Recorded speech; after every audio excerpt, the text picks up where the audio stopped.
On va aller faire un tour en souterrain à 40 bornes d'ici. C'est quoi votre rôle à vous exactement?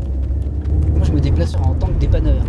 Quand on dit du dépannage, c'est rendre service aux citoyens qui ont un contact avec des espèces sauvages. Les gens m'attendent en espérant que je peux faire des miracles. Et je peux pas. Je suis là que pour expliquer ce qu'on peut faire pour que la cohabitation se passe bien. Alors là, on est arrivé et je suis en train d'essayer d'attraper les lucioles du Doryphore pour nous faire des lampes.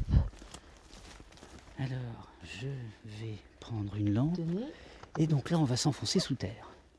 Bon, suivez-nous. Les boutons sauvages, ils hibernent en ce moment? Alors il faut parler doucement pour ne pas les réveiller. Il faut vraiment tenir 6 mois avec des réserves de graisse qui sont quand même minimes. Ça représente quelques grammes, ce qui est très très peu pour tenir 6 mois. Alors on va s'enfoncer un peu plus loin.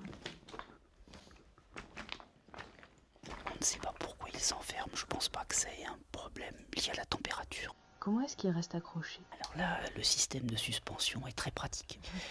Et, c'est le poids qui actionne, qui tend un tendon. Et ce tendon fait sortir les griffes et les blocs en position d'accrochage. Ah mince, mes lucioles, ils sont éteints. Donc on va le laisser, on va reculer, on va prendre une autre galerie. Vous connaissez les souterrains par cœur? Oui, oui, là complètement. Là c'est comme si j'étais dans mon salon. Là. Alors là, on va pas s'approcher. Il reste un petit essaim à 20 mètres en voûte. Là je les éclaire, on voit un petit bout de grappe. Alors ça pend comme une petite saucisse. C'est une bête bien rousse. Et elle a une oreille échancrée. Et alors quel type de bouton c'est ça? Alors c'est un petit groupe d'individus qui hibernent côte à côte. Ils sont en fait en connexion, ils se touchent. Quand on parle de colonies de reproduction. Ce sont donc des femelles qui se regroupent pour faire leurs petits et les élever. Mais ce qui n'empêche pas d'avoir des groupes de mâles. Alors, quelques lunes ont passé depuis l'hibernation, et maintenant, on va s'intéresser à la reproduction chez les boutons sauvages. Donc là maintenant, on est en période intermédiaire. Les animaux ont quitté les sites souterrains et sont en train de s'installer sur leur colline de reproduction. Et donc maintenant, on va où? Là, on va essayer de voir une carrière souterraine. Donc elles quittent des endroits frais et humides et elles vont rejoindre des endroits bien chauds pour mettre bas et pour élever leurs petits. Et là, on va passer dans du roncier épais. Et après, il y a un bel entonnoir pour entrer dans la cavité et nous, on va passer par là. Ok. Ah, en effet, ils sont bien réveillés. Ce sont des animaux terriblement bavards. C'est les trilles de 4 à 5 bouts de phrase. Ça veut dire quoi?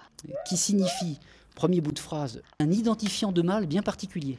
Deuxième bout de phrase, je suis un mâle. Troisième bout de phrase, je suis en rut. Ça, c'est un truc qui, vraiment, les mâles, ils aiment bien raconter ce genre de choses. Et le quatrième bout de strophe, c'est une invitation à se poser. On voit bien pour qui. Et ça fait plein de petits boutons. Alors, il n'y a pas de portée, c'est un petit par an. Ah, c'est tout? Il faut très peu de choses pour que les populations s'effondrent. Là, on arrive à la carrière. Ah oui, il faut parler doucement. Là, on prend du guano sur la tête. Là, je vous signale, les petits bruits comme ça, les plics-plocs, c'est du guano. Je pense qu'on aurait intérêt à s'écarter un tout petit peu. Vous entendez le bruissement dans la colonie. On va prendre une autre galerie.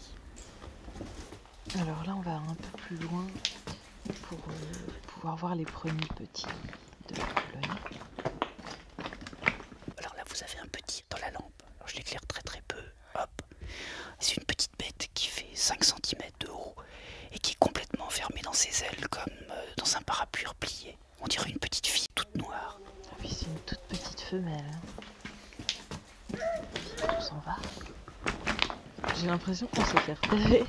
Alors là, elles nous ont toutes regardées parce c'est une forte pénombre, mais elles se servent de leur vue quand il fait clair.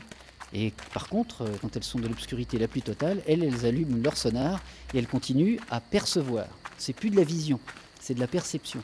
Et elles ont aussi l'écoute passive habituelle. C'est-à-dire qu'elles entendent très très bien. Elles ont une audition qui est parfaite dans l'ultrasonore et dans nos fréquences d'audition à nous.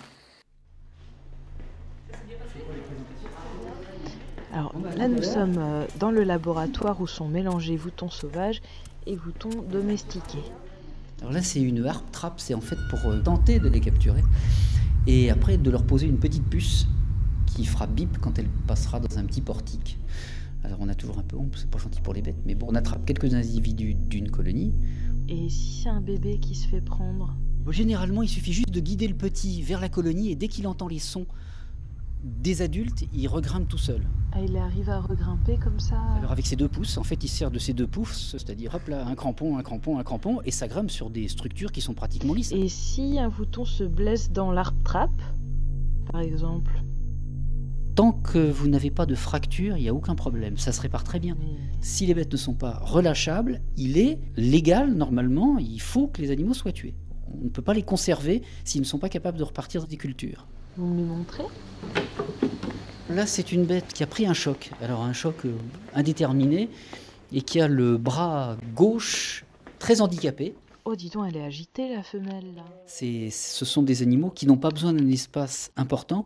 En revanche, elle était très très énervée. Elle n'avait plus envie du tout de rester en captivité. Et elle en a encore pour longtemps, parce que... Ils sont très vascularisés et cicatrisent vraiment avec beaucoup de rapidité. Là, elle est en train d'émettre, elle essaye de voir si je ne vais pas lui redonner à manger.